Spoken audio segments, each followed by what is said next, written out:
Hello and welcome to our weekly Parsha share. And this week's Parsha is rather momentous. It's the Parsha of Yisro, which is, of course, the Parsha in which the Torah is given.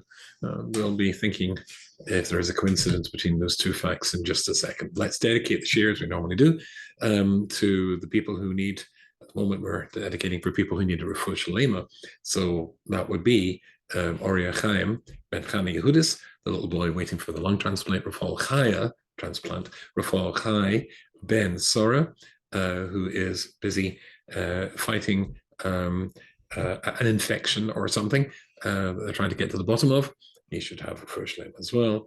Yechezkel Yehuda Ben Yenta, who is recovering from surgery in Eretz Yisrael, and my dear wife, Ita Rivka, Basima Esther, who is recovering from her second complete knee replacement operation.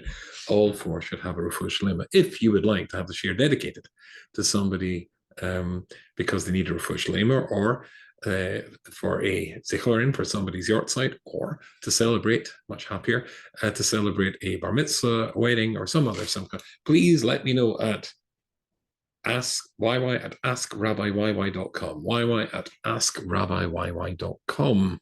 Let's move straight on to our share. Now, if you remember last week's share, you will know that Rabbi Yerucham was talking about the fragility of the miraculous experience, the experience of seeing a miracle, no matter how great the miracle was. Remember, we talked about the miracle of Yitzias Mitzrayim, 10 miracles, not good enough. Another miracle, Kriyas Yamsuf, B'yamin of Hashem and Moshe Avdoi, very impressive. They believe in Hashem and Moshe, not good enough. Because when we come to Har Sinai, Hashem says to Moshe that you got to the clouds, and though he is speaking to you, and that will stick it, that will make it be dovuk, attach it firmly in their hearts forever. No, that didn't work either. And we knew that from the Gemara in Megillah in Yudalad, which talked about the 48 prophets and 7 prophetesses the Jewish people had, who did not succeed in causing the Jewish people to essentially change who and what they were, stop their bad behavior. It was the removal of the ring from Achashverosh's finger and passing it to Haman, from which he could sign documents, including the document, the death warrant of the Jewish people. That apparently had the effect that the 48 prophets and 7 prophetesses did not have. But when Rashi cited who the 48 prophets were, he said Avram, Yitzchak, Yaakov, and Moshe. Well, I thought Mount Har Sinai sealed the deal. No, apparently it was this, but not even that. And then we looked into Rabbi Yerucham, you'll see it last week, when he explained, therefore, maybe the fact that obviously a cursory glance at Jewish history would demonstrate irrefutably that the Jewish people were not stuck, attached, glued, welded to Torah and his Moshe and his Torah, and Mount Har Sinai. In fact, in the Torah itself, Hashem says to him towards the end of his life, as soon as you die, the Jewish people are going to abandon all this stuff and going to attach themselves to Avodah Zarah. And indeed, a bit like a wave, a graph with a wavy line, that's what happened in Jewish history. In fact, all the way through Jewish history, attachment to Torah, and then weakening of that attachment, and then abandonment of that attachment, followed by disaster, which caused the Jewish people to reconnect, something we'll be talking about in a second. And then this whole wave through Jewish history, certainly through the period of our Bible, of Nach, you see that happening over and over and over again. So I won't repeat the whole last week's share, I'm sure those who were here last week will remember what Rabbi Yerucham has to say. Maybe we fundamentally misunderstood what the purpose and what the nature of miracles actually is. We'll see that if you want to review last week's share. However, the critical point from this whole thing is certainly that miracles, when they are in competition with people's memories, or lack of memory, then no matter how impressive the miracle is, it seems to fall down. And that's the theme which we're going to explore, again, with those great voices attached to the yeshiva of Kelm and others as well in this week's shir. So let's start at the very beginning, and that's the first posuk in this week's parsha. And I'm going to start not going to Kelm, but going to where my heart lies, the commentary of my favorite commentator, that's the Al Shukr Kodesh, because he has something to say. But we'll see that his idea that he's going to explain to us, amplified and repeated in the Greats of Kelm in a second. So the pasuk right at the beginning, if you've got your chumash, I don't have my art scroll. I normally have. And with me, I have just a standard Mikros Kedalos. Oh, you can't see that. There you go. How do you do this? Wrong way around. The Zoom camera reverses with things, which makes it very difficult.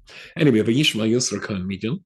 So Yisro, who was the Kohen Midian, Chos and Moshe, who was the father-in-law of Moshe, hears it's called Asher, Osa Hashem, whatever Hashem, Osa Elohim had done Moshe Yisrael, for Moshe and the Jewish people, Amoy, Yehotzes Hashem, Es Yisrael and Mitzrayim, because Hashem had taken the Jewish people out from Mitzrayim. The Alshach asks several questions here, and that is, V'yishma Yisro Kohen Midian, and Yisro, who is the Kohen Midian, hears what Elohim has done for the Jewish people. But the strange thing is, V'yishma Yisro, Kohen Midian, the priest of Midian, Chos and Moshe. Now Rashi says that the name Yisro is one of the 7 names that he had, and he lists what those names are and what the significance of the names are. And Yisro is the name that he has after his Gerus, after he has accepted the Torah and become a Jew. But there's a problem with that, and that is that the Mishnah in Bava Metzia and in Tesla Maves says there are 2 categories of people you're not allowed to remind of their origins and their background, and one of them is a ger, the other one's a Baal Tshuva, and Yisro is a ger. So hold on, it says V'yishma Yisro, that's him after his conversion, Kohen Midian, the priest of Midian. When he was the priest of Midian, he wasn't the priest of Judaism, he was the priest of Avodah Zarah. So you just reminded him that he was a ger, that he had a non-Jewish background, which the Torah itself outlaws and bans. So that's very, very strange. And then it says Chos and Moshe, and he was the father-in-law of Moshe. Well, we know that, and nothing in the Torah is extra, so why does it say that? It's called Asher also. Everything that Elohim had done for Moshe of Yisrael, for Moshe and the Jewish people, because he taken us out from Egypt. Now, let's pause the Alsha for a second and let's jump into what the Rashi has to say here. And it's as follows. Ma Shama Shama Ubo. What did he hear that caused him to come? And he answers, Kriyas Yamsuf, the splitting of the Red Sea, and the war against Amalek. But the Alsha points out it doesn't say that. Rashi is reading into the Pasuk, filling a gap in the Pasuk, because indeed there is a gap in the Pasuk. And that is, it says, Yishma Yisro, go back to our Pasuk, and Yisro hears, who was the Kohen Midian, the question we asked before, Chos and Moshe, is called Asher, also Hashem Yisro. Yishma Yisro, what did he hear? It should say straight there what he heard. Instead, it goes off at a tangent and tells you who he was and what his background was, etc. Why not say straight away what he heard? And indeed, if Rashi is right, he's quoting the Mechilot incidentally in Medrash, if he's right, then why not say Kriyas Yamsuf? Surely, if you say he heard everything, that encompasses Kriyas Yamsuf, the splitting of the Red Sea, and the war against Amalek. So why do you need to repeat it according to, or extract that as Rashi does, and say these are the 2 critical factors that cause them to become Jewish? So get really lots of questions and lots of head scratching to go on here. So let me tell you what the Alshach says straight away, because I say really I want to, in this year's series of Shirim, get us to the Torah of Kelm. That'll take us in a different direction, but it's very, very important. And I can't resist telling you that Alshach. You'll find it in our previous years probably as well, because it's so totally brilliant and so appropriate that we do so. So V'yishma Yisro, what did he hear? So it doesn't say what he heard. It should say whatever, Kriyas Yamsuf, whatever. But instead, it just goes off at a tangent. He was the Kohen Midian, he was Chos and Moshe. So it's not chronologically right. It doesn't make sense for Yishma Yisro, because when he was Yisro, he wasn't the Kohen Midian. When he was the Kohen Midian, he wasn't Yisro. So it's not talking chronology, it's talking methodology. Let me repeat that. It's not talking chronology, it's talking methodology. It's not talking when, because the times are out of sync. As I said, when he's the Kohen Midian, he's not Yisro, and he's Yisro is not the Kohen Midian. It's telling you how he became, who he became, how he became Yisro. And the answer is because he heard. He listened. There are various words in Hebrew, and as you know, my oft repeated statement, there is no such thing as a synonym in Hebrew. The Yishma, Shema doesn't mean to listen. It means to consider, to pay attention to what you've heard. There's hearing, there's a word for hearing in Hebrew. But Yisro means to listen and to listen deeply, to consider. So the answer, says the Alshach, the reason that somebody who was Cohen Midian, that's the next bit, so it's telling you how he became who he became. Yisro, the Jew, how did he become what he was? Because he was a listener. Somebody paid attention. He was the Cohen Midian. And even if he was the Cohen Midian, and that means, as we all know, Chazal tell us, like that Yisro had been the high priest to every idolatrous religion that existed in the world at the time, risen in the ranks till he becomes the bishop, and then the pope, and whatever is the head of the church, sees there's nonsense, goes on to the next religion, and goes on to become, as it were, the head of that, and sees that's nonsense. He's desperately seeking the truth.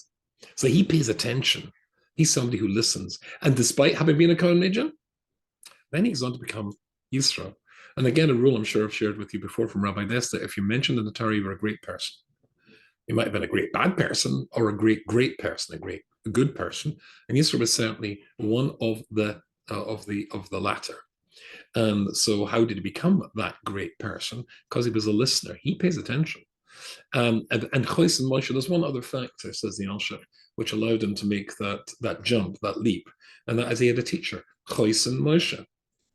Bear in mind, somebody pointed out to me, I can't remember who, I don't remember if it was his own idea or he got it from somewhere else, but there's many titles that we could give to Moshe Rabbeinu. We could call him Moshe the Liberator. We could call him Moshe the Lawgiver. In fact, some people use those phrases, but we use the phrase Moshe Rabbeinu, Moshe our teacher. Of all the accolades that he could be given, and all of the salutes that we could give to his contribution to who and what we are, the one that we focus on is the fact that he was the pedagogue par excellence, the teacher, the greatest teacher of all. But he was the teacher of Yisro for 40 years. And yet those 40 years, did not change him and make him want to become a Jew.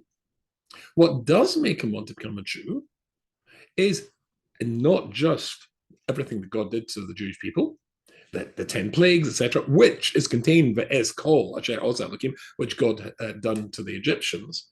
That he knows about that. The Apostle says he clearly knows about that. But Rashi wants to, the Yiddish word is shtel, he wants to focus with laser precision two. And the two things are the war of Amalek and the war and the Kriyas Yamsuf. Now, we're staying with the Alshach for a little bit. If you consider for a second, make yourself Yisro. I don't know how news traveled in those days, but perhaps let's update him and let's say he gets a text, a WhatsApp, all these sorts of things, and a tweet telling him of what's happened. So you can hear, or you can imagine, this fellow who's desperately looking for the truth, hearing the Kriyas Yamsuf, the miraculous destruction of the Egyptian army, the insanity of Pharaoh and his army chasing after the Jews into the sea. I really think you could have worked out what was coming next, even if you hadn't read the book. It was pretty obvious, and yet they do that. And that's pretty impressive. Now, you might imagine when he gets that message, when he gets that news, him starting to pack his bags to come to join the Jewish people. But then shortly after that, at the end of last week's Parsha, then the Jewish people are attacked by Amalek. And in that war, it is just a victory by a thread and no more. They succeed, but just succeed in defeating Amalek. So you might have thought him being very excited about the astonishing things that Hashem did. But here, the Jewish people seem to be not such a safe bet after all. They nearly got beaten by the Amalekites. You can imagine him unpacking his suitcase, hedging his bets. Maybe not. And yet, apparently, critically, it's both those factors that cause him to want to come and join the Jewish people. Why two? So the second one, according to the Alshach, is the critical one. And remember, Rashi, quoting the Medrash, the language of the Medrash is extremely exact. So what did he say? Mashom, abon, reading the Rashi now. What did he hear that made him come? Kriyas Yamsuf. The first thing was Kriyas Yamsuf. But the second thing was Mechemes Amalek. So now, apparently, Kriyas Yamsuf, the miracle, the astonishing miracle, according to the Vilna Gaon, greater than the 10 miracles that came before, then that did not do it. As we said in last week's shir from Rabbi Yerucham, that miracles are limited. and limited by people's ability to forget. But the thing that really clinches it for him is the fact of the war against Amalek. What's so remarkable about that? So if you remember at the end of last week's Parsha, and then Parshas B'Shalach, it says that Amalek attacks.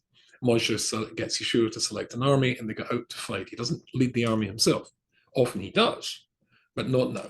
He goes to the top of a mountain. Hur and Aaron are there, and with him.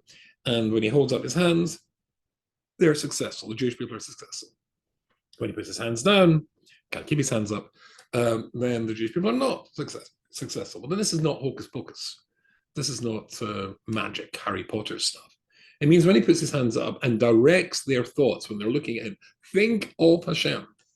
There's an interesting Gemara in Brachas and Daf Yud Gimel on the base. And it says, when you are saying Shema, then you've got to focus on, when you say Shema Yisrael Hashem Elokeinu Hashem Echad, you're supposed to, when it comes to the last letter of that sentence, the Dalet in Echad, you're supposed to be ma'arich, you're supposed to elongate it, lengthen it, so for an amount of time. How much time? The amount of time it would take you to consider that Hashem is the Hashem Echad, He's the controls everything in the universe, everything that's happening, the comets, the planets, the stars, the supernova, the black holes, whatever you like. And also He's in charge of everything down here. Incidentally, interesting halachic point, you cannot lengthen a dalet, can you? Duh. People try and do it as duh, but now you're just going, that's not a duh. The real pronunciation of a dalet, as Yemenite Jews will tell you, because there's a general acceptance that their pronunciation is the most authentic and original, then that is a th. And th, you can for a very long time. How long should you make that sound or that letter, pronounce that letter? Enough to consider Hashem controls everything in the world and everything in all the worlds. It's a very, very healthy thing to do, incidentally. And we do it, of course, in the morning and at night time, knowing as you're going into your day that everything comes from Hashem. Every day is a lesson. Every day is a lesson which you can absorb, and with a test at the end of the day to see whether you pass the test. So you do it again at night time. And you say Shema again on your bed before you go to sleep, or we do. Sorry, I also do this before we go to sleep. And some Bali Musar, many Bali Musar, people who are trying to improve themselves, the ethical school, if you call it that, in Judaism, often before they say that last Shema of the day, consider that day and whether or not they passed all the tests and they absorbed the lessons of the day. Every day is a lesson. But if you have at the top of your mind that everything that's happening to you, every event that's occurring the day, the good things and the bad things, the frustrating things, things that normally would make a person angry, but you realize it's all from Hashem and it's a lesson, and you're going to be tested. Did you pass that test? Well, then it makes it much easier to not get angry and not frustrated. It all comes from Hashem. Okay, fine, I'll deal with this. I'll deal with this knowing that it comes from Hashem. Now, when Moshe Rabbeinu, going back to Moshe Rabbeinu at the top of the mountain, when he holds up his hands, that's the message he's essentially sending to the Jewish people. Look up to heaven. You're going to succeed in this battle if Hashem's on your side. If that's their mindset, then they're going to be victorious in the battle. When he puts down his hands, which means that he sees that their conviction is weakening, then they start to lose. He puts up again to try and inspire them to that perspective which will deliver them the victory. As the Torah itself says, when the Jewish people see koicha v'otzam yodi as their perspective, by the strength of my tactics, my hand, my strong arm, my strong hands, my superior weapons, and so on and so forth, that's when we lose. It's knowing that, as I said in last week's Sedra, at the Shira, Oz, Yosher, Moshe, Hashem ishmo chom, Hashem shalom. If you're going to win in a war, you're going to win in a battle, it's because Hashem allowed you, enabled you, equipped you, gave you the weapons to win, not because of you. So that's what happens. But eventually he can't hold up his hands. And remember, Korah and Aaron have to hold up his hands for him. And that's why we're able to clinch this battle. So the Yisro says something extremely interesting here. He says, when Yisro hears that, and remember, that's the clincher. And again, remember the order of Rashi from the Mechilta. First of all, what did he hear? Kriyas Yamsuf, right? But then the straw that breaks the camel's back, as it were, is the war against Amalek. When he hears that Moshe Rabbeinu can't do it, He has to hold up his hands. People have to help him. According to the Alshich, what that does for Yisro is to say, you know what? I've got a part to play here. It's not just about Moshe Rabbeinu. There's an old famous Yiddish song, Wie the Rebbe danced. When the Rebbe danced, tanzen alle Chassidim. And then all the Chassidim dance as well. When the Rebbe schloft, when he sleeps, schloffen. Oh, it's almost like a children's song. And they go in the song. But it's telling the truth here. Of course, Chassidim see themselves as it were, being mere adjuncts of the Rebbe. And what he does, they do. Yisro is not interested in that. He wants to instigate things. He wants to invigorate. He wants to inspire, and he wants to contribute.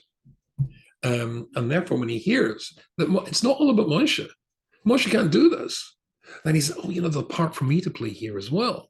So what is it he hears that causes him to come, despite 40 years being taught by Moshe Rabbeinu? But then I'll just, in signing up to this, when I'm just, secondary or third or fourth, whatever it is down the line to you, but then there's no individuality. An idea in saying Rabbi Desta talks about. That's why Yitzchok does not follow the same derech as Avraham, his father, and why Yaakov does not follow the same derech of his father, Yitzchok, or his grandfather. Each has their own approach contained within the Dalet Amas of Halacha, contained within the borders and the boundaries, the authentic borders and boundaries of halachic requirement. But there's plenty of room for individuality as well. That's why there were 12 different shvatim, or indeed 13 with the subdivision of Yosef into two tribes, Ephraim and Manasseh. The subdivision into different tribes of the Jewish people is to allow individuality within the Jewish people. And when Yisro hears that his individuality, he's got something to contribute, that clinches it for him. But let's go back to that other idea that we're talking about. And that is the Kriyas Yamsuf thing. Because then it takes us to the next stage of our investigation. Now, I said at the beginning of the share that it's not a coincidence that the Torah is given, the Kabbalah Torah, the story of Kabbalah Torah is also in the Seder called Yisro. Or in other words, the story of Yisro, it heads up, launches the story that leads, the part of the Seder that leads to the Jewish people getting the Torah. There is a very, very interesting Chasam Sofer, and you'll find this, it's his commentary and part of his commentary on the Haggadah, which we're coming to not too far from now. And in the Haggadah, it famously says that, that there are two mitzvahs that arise, two Torah mitzvahs which take part in, or are part of the Haggadah, as Pesach is celebrated without the Beis Hamikdash. One is, of course, the matzah, Achilas matzah. That's a mitzvah from the Torah. The other one is the telling of the story of the Exodus. Now, it's interesting when we get to that part of the Haggadah, which we announced by saying Magid. This is a Magid. This is the telling part of the story. Here's the story, what happened when we went out from Egypt. We're doing the mitzvah, and every mitzvah normally is heralded by a bracha. Normally you make a bracha. Baruch atah Hashem who's commanded us to tell the story of going out from Egypt. And that's what it should say, and that's what it doesn't say. And the question is why? So the Chasam Sofer offers a very, very intriguing answer, and the answer goes like this: that basically, as the Mishnah says in Mishnah in Psachim, as the Mishnah requires us to see ourselves as though we're going out of Mitzrayim, Chayev. Every man is supposed to see, or woman is supposed to see themselves as though they're going out from Egypt. Well, if we're seeing ourselves as though we're going out from Egypt, then we cannot make a bracha beforehand. Why not? So the answer is that the Chasam Sofer explains that if somebody is not Jewish and is becoming Jewish, remember, Yisro is becoming Jewish, this is his journey into the Jewish people, then how does it work? For a man, obviously there's Bris Milah, for a man, or a woman, non-Jewish man, or a woman, then the next stage, of course, is going to the mikveh. Then as a bracha you make before you do that mitzvah as well. And that is al mitzvahs tevila. Baruch atah Hashem, again, so that's one al mitzvahs tevila. And then the person dips down. Now, picture this in your mind. You can be the Beis Din standing, watching the man going into the pool, and he's about to dip down. So there's a bracha for him to make, but how can he possibly make the bracha? Asher Kiddushana b'mitzvah, who has made us holy by your mitzvahs? Not yet, he hasn't. the fellow is going to exit this process, having become a Jew, and then he can say, "Who has made us holy?" But he can't say it before. So if he's a bit of a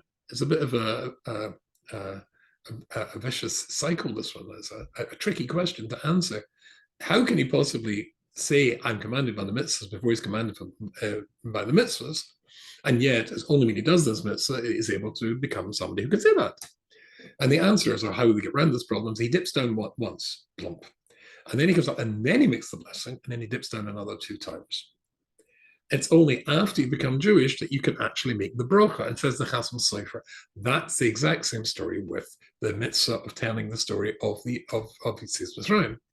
In the Haggadah, when we get to Magid, there is no bracha beforehand because we've got to see ourselves as though we are the Jewish people at that time. They were not yet Jews, or not yet Klal Yisrael. Maybe that'd be a better way to put it. Jewish people, certainly, but not yet Klal Yisrael have accepted the Torah. That comes after the Exodus. So therefore, when you've told the whole story, then, as it were, we tell the story, and then we can make it, and there's the bracha, of course, at the end of Magid. That's when we make the bracha. So Yisro, the reason that we've got the story of Yisro in the story of the Jewish people getting the Torah at Mount Sinai is because it's a prototype. Yisro is a prototype or an individual's journey to become a Jew, which, as it were, in miniature, is the story which is going to be the story of the entire Jewish people when they come to Mount Sinai and they become Jews. It's a repeat journey, repeat process. So what is that process? Well, we get 2 things here. We've got the miracles, the process of the miracles from Mitzrayim, and we've got the war against Amalek. Fine. Where do we go from here? So I want to quote you from Reb Eli Lapin. Interestingly, I saw this this morning in a sefer called Tal Ores. When I looked in Lev Eliyahu of Eli Lapin, Eli Lapin was the father-in-law of my Rosh Hashiva, Reb Leib Gurovitz, and the father of my other Rosh Hashiva, the 2 Rosh Hashiva in Gateshead, the 2 Reb Leibs, Reb Leib Lapin, his son. And this it was a Musar giant. It was a famous Maggid. Pesach Krohn's books used to be about the Maggid, and that was, of course, his teacher, Rebbe Lapin, before they seem to have evolved into his own Maggidim, his own stories. But anyway, it's interesting. This Tali Oris, when he cites what I'm about to read to you, the whole story of the Kriyas Yamsuf and the Chamas Amalek, I made it big so you can see it if you're looking here. When he quotes this, it's actually not a direct quote from the place in the Sefer, which is in Bereshit Reish Kof Ches, in Lev Eliyahu, the collection of his essays. I think the author of Tal Oris has simply amalgamated various other things he said to make it, as it were, more full, to fully develop the idea of the theme.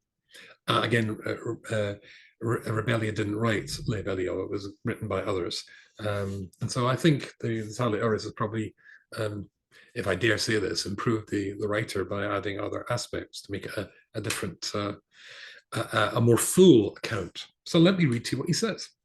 The incredible miracle of Kriyas Yamsuf, Shabo Rosa Shivka Aliyah, Mashallah, Buzi, which meant that even a little girl who saw was able to see at Kriyas Yamsuf what the prophet Yecheskel ben Buzi was not able to see.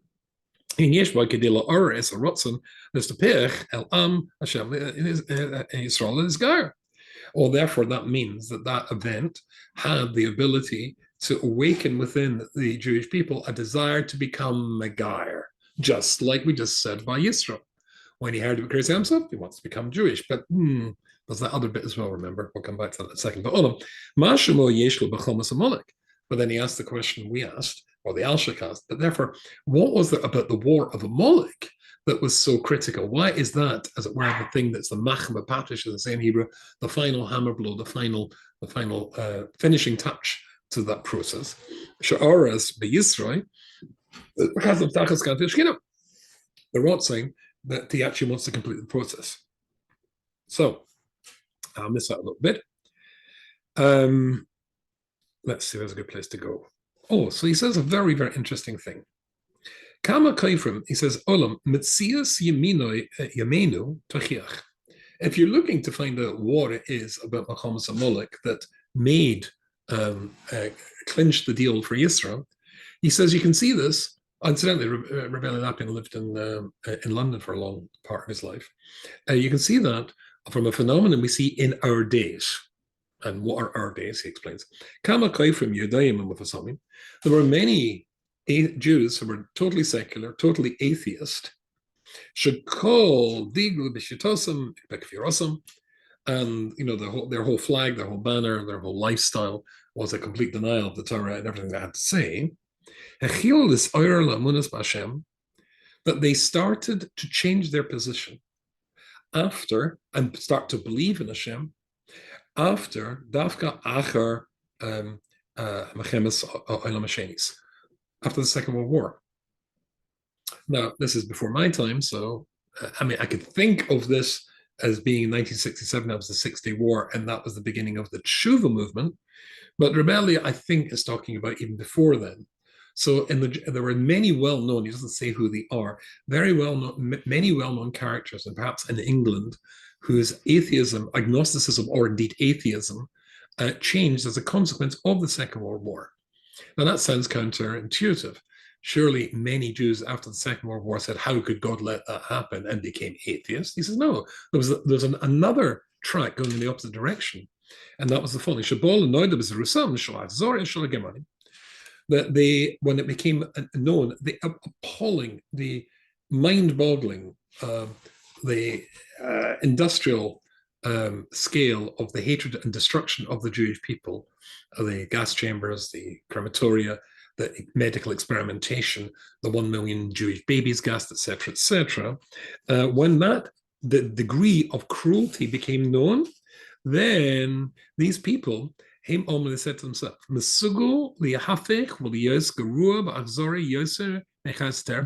a human being is able to become much worse than a wild animal ripping the throat out of another animal with absolute barbarity and cruelty.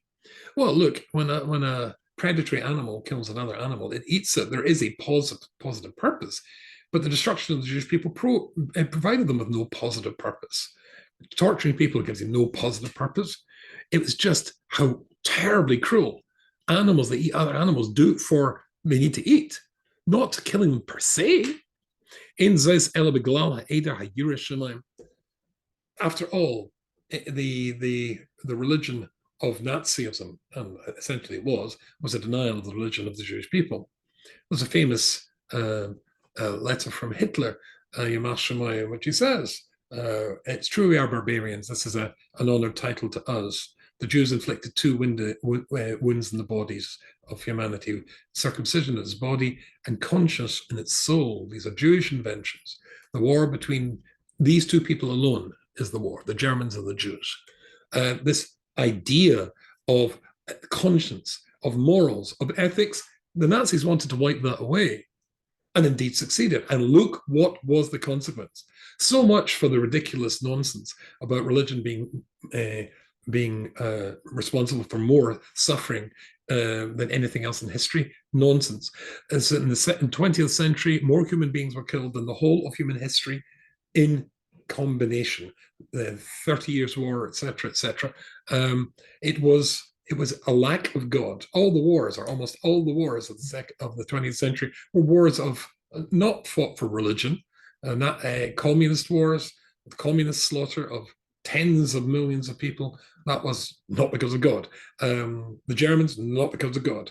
When Vietnam and China went to war towards the end of the 20th century, nothing to do with God, and so on and so forth. So when these people saw that humanity is capable, when they abandon ethics and morals, then that returned these Jews to ethics and morals. There was another track, apart from those people who were going one way and rejecting belief in God as a consequence of the Holocaust. There were many who embraced that. I don't want my life, my children's life and grandchildren's life to go down the track without any moral compass that could lead to Holocaust. And that's why the Gemara says, this Gemara in in Zochim Kuftes Zayin Amud Aleph. V'yishma Yisro Ma Shama Shama Bo on this guy. What caused him that he came and became a Jew? Rabbi Yeshua Aimer Melchemes Amalek Shemoy. It's the war of Amalek. And Rabbi Eliezer says, Kriyas Yamsuf, here's the two opinions that Rashi quoted at the beginning. Shmua Alaneis Agodol Shakriyas Yamsuf Agia El Yisro. Yes, indeed, Yisro got to hear about the incredible events of the splitting of the Red Sea. Kashem Sheagia El Kolo El Kolo. Everybody heard about that.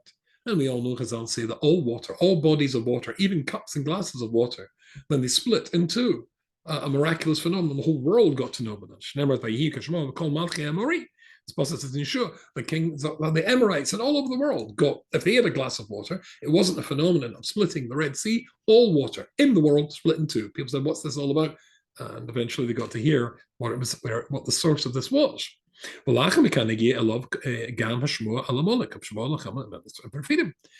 again, after that, the next thing that they got to hear about was the war of the attack by Amalek, just as Rashi said. Shemua Zu, hearing about this particular attack, Shel Mechomas Amalek Yisro, Zazios es Chlisro Ba'avil has got that electrified Yisro and made him come. Why? Shari Hashemua ala Nisim ben Yiplois. Now go back to last week's share. The vulnerability of the miraculous phenomena compared to the phenomenon of people's ability to forget. Shari Hashemua ala Nisim ben Yiplois. The hearing about miracles actually happened. How Isis on in the 10 miracles in Mitzrayim and Kriyas Yamsuf. Asher Nasal Yisrael b'Kriyas Yamsuf Hagia Gam El Amalek. Amalek heard about that as well. They knew about that as well. But what did we say last week? We said, yes, they knew about it, but you can forget about it. But you can push it out of your mind. Knowing about it did not stop them coming to fight against the Jewish people, which seems in kamikaze suicide insanity. But the fact that they could do such a thing is because they had no amunah in Hashem, they had no belief in God, that they had no ethics, they had no morals, and that would allow them to ignore it and move on. A miracle? That's not my main focus. I can ignore that. When you don't believe in God, when as David Melech says, Shemaim Sapin called Kelm, it means you don't want to believe in God. You can push out, you can push away, you can ignore it, you can forget the effects of miracles. But when Yisro hears this and sees this, he realizes the only thing that's really going to clinch it for you, if you do have amunah, and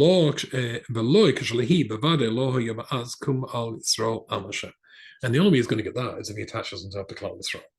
He doesn't want the Jewish people, which is the only source, to be something he's not a part of, or his own family could easily become Amalekites, and Amalekites is generally taken to be a prototype of Nazis as well. Interesting to point out that after I think it was the 60s and 70s, in the Chicago area in Illinois, the post-World War American Nazi Party, neo-Nazi party, was formed and led by a new Führer called Collins. Very successful, large numbers. Famous Nazis wanted to march in the Jewish area of Stokey, supported in that march, if I remember rightly, by the civil rights, free speech type guys over here. And then the Nazis discovered that their Führer was a Jew. Well, not actually a Jew, not a halachic Jew, but his father was a Jew and had been in Auschwitz. It's an interesting concept that somebody who marries out and marries a non-Jewish person, that there's a strong possibility that his children, and certainly his grandchildren, are going to be anti-Semites.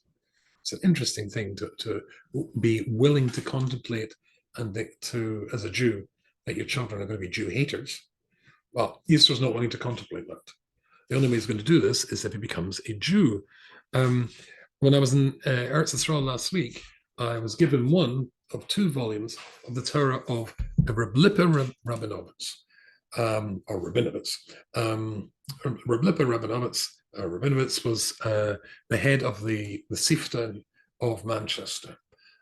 That's a yeshiva high school, He was a huge Talmud Chacham. He learned in Schneiders, and after that, he learned in Hebron. He spoke at my first wedding to my late wife, Aleh Shalom. And he was an extremely brilliant pedagogue, also a very good man and a very wise man. And here they brought some of his Torahs out in a sefer called Al Pizov, and he puts it very, very nicely. So I thought I would share that with you. This is what he says. So how could it be? Same question. Why is it that the war against Amalek clinches it for him? Atshuva, the answer is, it was not about hearing about the miracles, because it says in the first passage, they said at the beginning of this year, he hears about everything that happened to the Jewish people in Egypt. That didn't do it. He didn't move because of that.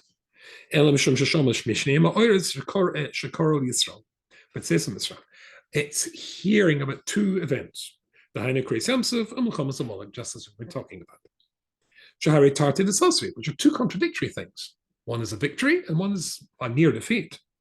But Yisro, and Yisro is astonished. What's he astonished about?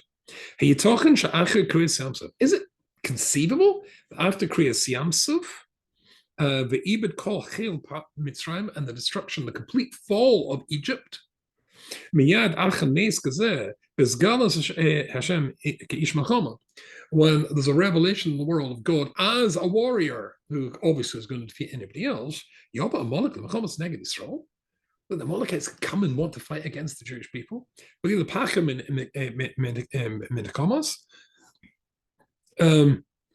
without being feared of the vengeance that Hashem's going to take on them. There's one in Yisro. Yisro considered this, and that's what we said at the beginning. He was a listener, he was a considerer.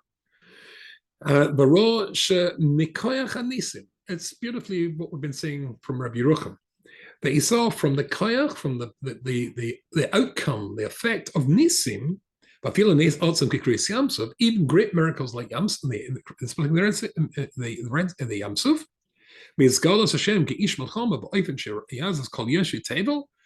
and when Hashem reveals himself to the whole world and people are terrified, but that will not change a person to become a mamin, a believer in Hashem Yisborach. Ra Yisro had Tzarek l'Torah. Why do we? How do we know that? Because Amalek didn't. Because they didn't believe in Hashem or wanted or chose not to believe in Hashem, they would be able to forget about it and explain it all sorts of different ways and come to fight against the Jewish people. And that inevitable conclusion which they're denying, they're in the middle of denying. Ra Yisro had Tzarek l'Torah. Yisro understood the necessity of Torah. Only through Torah, Sharak, Alidei Limud Torah, only through learning Torah, Nasa Adam Lamamin, a person can become a Maimin, somebody who truly believes and connects with Hashem. But not through miracles. And that's when they come to Matan Torah, and it's when they get the Torah, and that is when they become Jews, and Yisro is the prototype. As the Gemara famously says, there's only one thing that can defeat the negativity of the human condition, and that's Torah. There's only one way you can access Torah, and that's by becoming a Jew. One last idea. Now, does that have a connection to you and I? Oh, I think it certainly does. But I want to read to you what Chaim Friedlander, famous Talmud of Rabbi Dessler again, the Kelm. So we've kept the Kelm theme going very nicely. In his Sefer Chaim, fabulous stuff, Moedim Aleph, and it's in page 10. Here he's talking about Im Einanili Mili, as it says in Pirkei Avos. So not for myself, who's going to be for me? If I don't want to change myself, nobody's going to change me. I've got to change myself. So he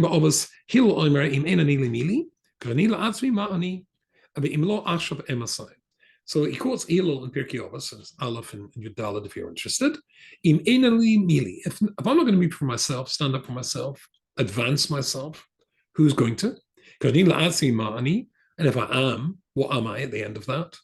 And if not now, when? These are the famous words of Hillel.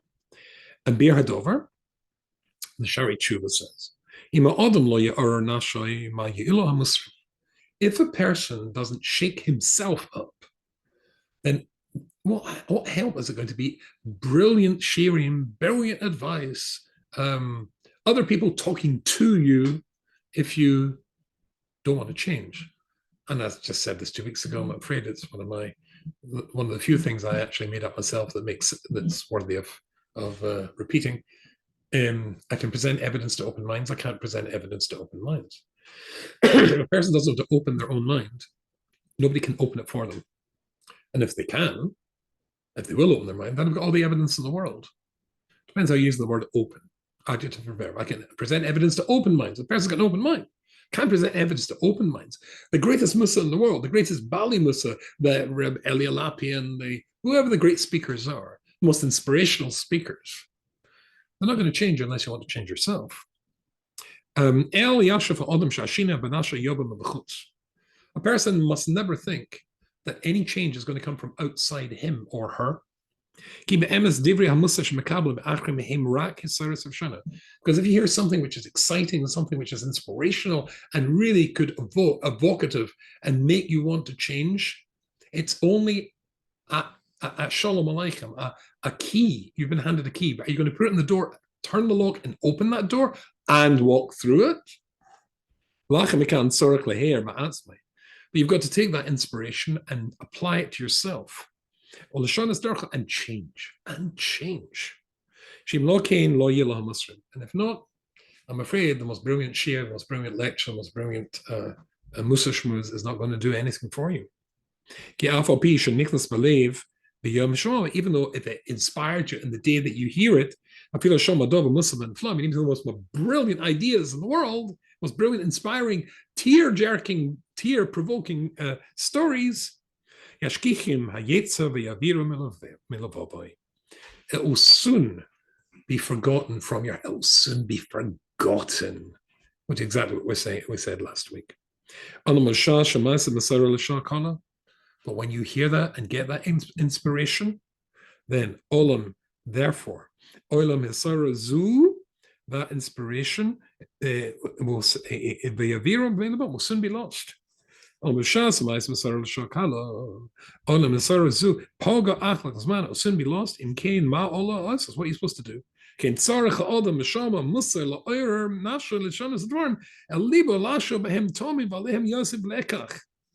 What you've got to do is to take it and act on it straight away. So when Yisro hears about the miracle of Kriyas Yamsuf, yeah, but that's not going to do it. But when he realizes only if he becomes and embraces Torah and becomes a Jew, will that be fixed, stuck, welded, become imprinted in his DNA, he immediately gets up and comes. And of course, that's the language of Rashi at the beginning of the Parshas. Now we can see exactly what Rashi wrote that. Rashi says, Vayishma Yisro, what did he hear? Mashama Shama Ubo. What did he hear that caused him to come? Kriyas Yamsuf and Melchamas Amalek. Melchamas Amalek is just explained that was what it was all about. And it caused him to come. Now he says, right, I've got to chap arayin, as they say in Yiddish. Carpe diem, grab the moment. This is the moment. If I don't become Jewish now, everything's going to be forgotten. Look at the Amalekites. It can soon be forgotten. Once again, beautifully continuation from Rabbi Yerucham last week, that a miracle is a fragile thing. Good entertainment value. But to change a life, that comes from within you. It can just be, whoa, you can make moves of this stuff. No. Is it going to change you? That depends on you. I wish you a wonderful week, and I look forward to our next year, next time. Shavua Tov, and have a fabulous week.